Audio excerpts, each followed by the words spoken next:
You can be better than yesterday, one day at a time. Have you ever wondered why someone would trade everything they've ever loved for a tiny white powder? Their family, their home, their dreams, even their life itself. What could possibly feel so incredible that people willingly step into what they know might be their own destruction? Today we're diving deep into one of the most dangerous substances on the planet. We're talking about fentanyl, and specifically, why it creates such an overwhelming sensation that people can't resist coming back for more, even when they know it might kill them. But here's the thing that might surprise you. Most people taking fentanyl today never actually chose to take it in the first place. And the high itself? It's actually pretty terrible compared to what people think they're getting. So why has this become the deadliest drug crisis in American history? By the end of this video, you'll understand exactly what happens in your brain when fentanyl hits, why it feels the way it does, and most importantly, why this understanding could literally save your life or the life of someone you care about. But first, let me show you just how powerful this stuff really is. To understand why fentanyl creates such intense feelings, we need to start with something much more basic. We need to talk about why anything feels good at all. Your brain has two primary systems that guide pretty much every decision you make. Think of them as your internal compass. On one side, you have pain, which screams at you to stop doing whatever you're doing because it's dangerous. On the other side, you have pleasure, which whispers seductively that whatever just happened needs to happen again. And soon. These aren't just simple on and off switches. They're sophisticated networks that evolved over millions of years to keep you alive.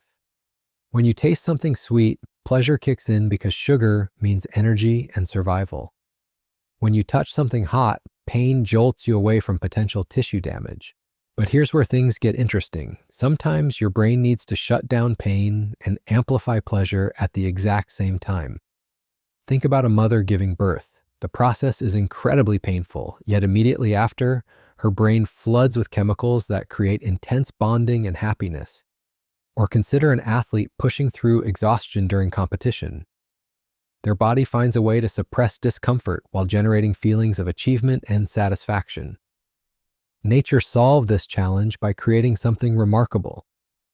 Deep inside your neurons, scattered throughout your brain and spinal cord, are tiny receptors that look like keyholes.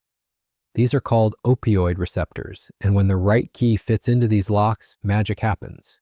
Your body produces its own keys for these locks. We call them endorphins, and you've probably felt them before. That runner's high after a good workout? Endorphins, the warm feeling you get when you laugh with friends? Endorphins, the relief you feel when chronic pain suddenly subsides? You guessed it, endorphins, but your body is incredibly careful with these natural keys. It releases tiny amounts exactly where they're needed for precisely the right duration. It's like having a skilled pharmacist inside your brain, measuring out doses with scientific precision. Now, humans being humans, we discovered that nature had hidden some of these keys in plants. Opium poppies contain morphine, which fits perfectly into those same opioid receptors. For thousands of years, people have used these plant medicines to treat severe pain and create feelings of relief.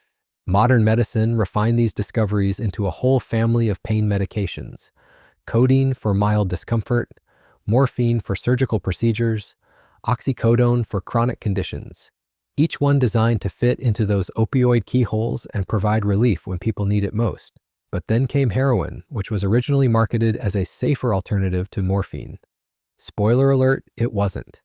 Heroin proved to be incredibly powerful, incredibly addictive, and incredibly dangerous. And finally, we arrive at fentanyl.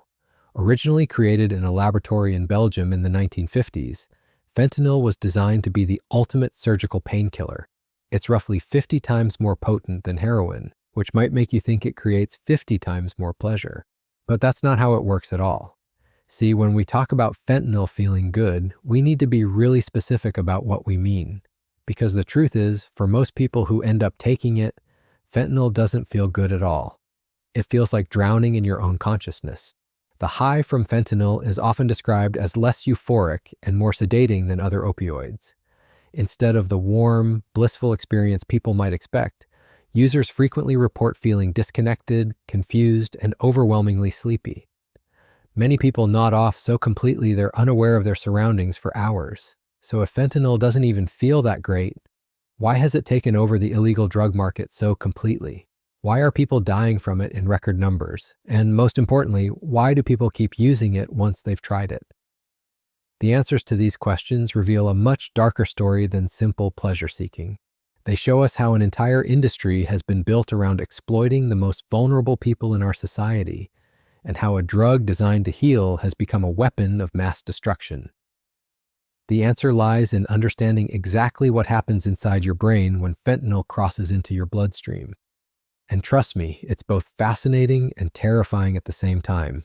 When someone takes fentanyl, it doesn't just casually stroll into your brain like other substances might. No, fentanyl has a special ability that makes it incredibly dangerous. It can cross what scientists call the blood-brain barrier with frightening ease.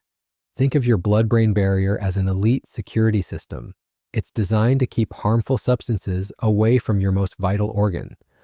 Most chemicals in your bloodstream can't just waltz into your brain tissue. They need special permission, specific transporters, or they simply get turned away at the door. But fentanyl, it's like having a master key to every lock in the building. It slips past your brain's security so effortlessly that it reaches opioid receptors almost instantly. We're talking about going from zero to maximum effect in a matter of seconds. Now here's where the science gets really intense. Remember those opioid receptors we talked about earlier? When fentanyl floods into your brain, it doesn't just gently tap on a few receptors like your natural endorphins do. It's more like a tsunami crashing over every single receptor it can find. The effect is immediate and overwhelming. Every system in your body that responds to opioids suddenly gets hit with a massive signal. Your pain perception doesn't just decrease, it virtually disappears. Any anxiety or stress you were feeling gets wiped away instantly. Your breathing slows down dramatically. Your heart rate drops. Your entire nervous system basically goes into shutdown mode. For someone experiencing severe emotional or physical pain, this sudden relief can feel like a miracle. Imagine carrying a 100-pound weight on your shoulders every single day, and then in one moment, that weight just vanishes completely. The relief isn't just physical, it's psychological too. But here's the cruel trick that fentanyl plays on your brain. Just as quickly as it rushes in, it rushes back out again. While heroin might keep you feeling effects for hours, fentanyl's impact can start fading within 30 to 60 minutes. You go from feeling completely numb and peaceful to suddenly feeling everything come crashing back, often worse than before. This creates what experts call a pharmacological nightmare.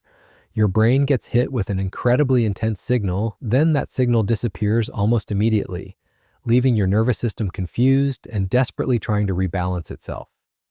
And this is where addiction takes hold with terrifying speed. Because when all that pain and anxiety comes flooding back, there's only one thing that can make it stop again: more fentanyl. The cycle can establish itself after just a single use. Your brain's reward system, which evolved over millions of years to help you survive, gets completely hijacked. It starts interpreting fentanyl as absolutely essential for survival. Not just pleasant or enjoyable, but literally necessary to stay alive.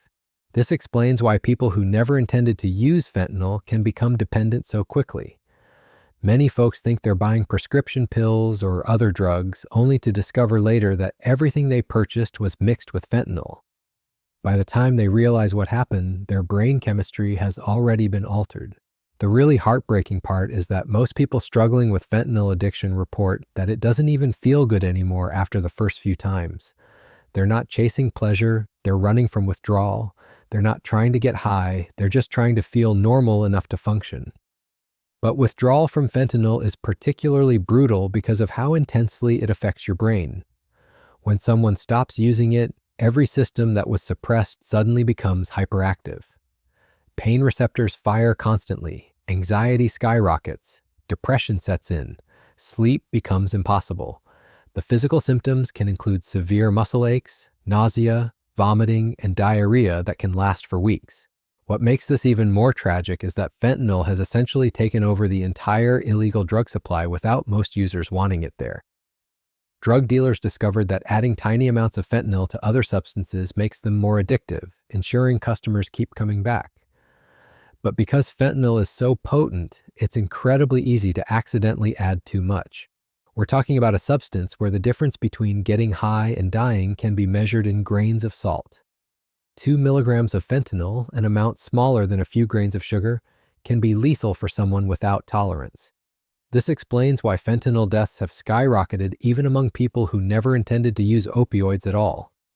Someone might think they're buying cocaine, prescription pills, or even marijuana, only to discover too late that everything has been contaminated with fentanyl.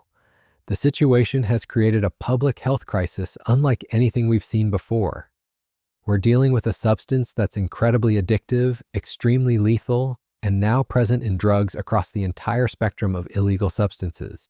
So there you have it, the brutal truth about why fentanyl feels the way it does and why that feeling has become such a deadly trap for millions of people.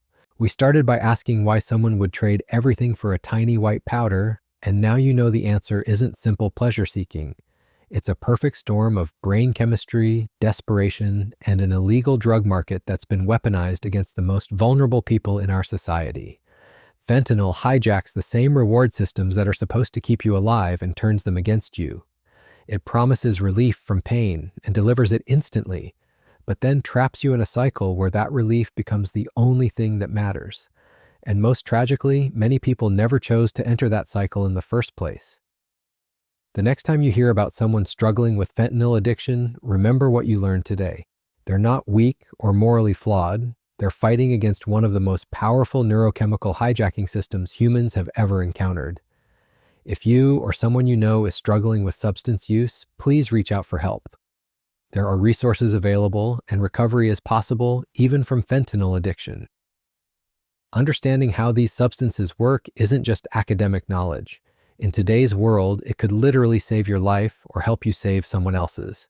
Because when it comes to fentanyl, knowledge really is the difference between life and death. Stay safe out there. Thanks for watching, and I'll see you in the next video where we'll dive even deeper into optimizing your mental performance. Click the like button and subscribe to the channel for more.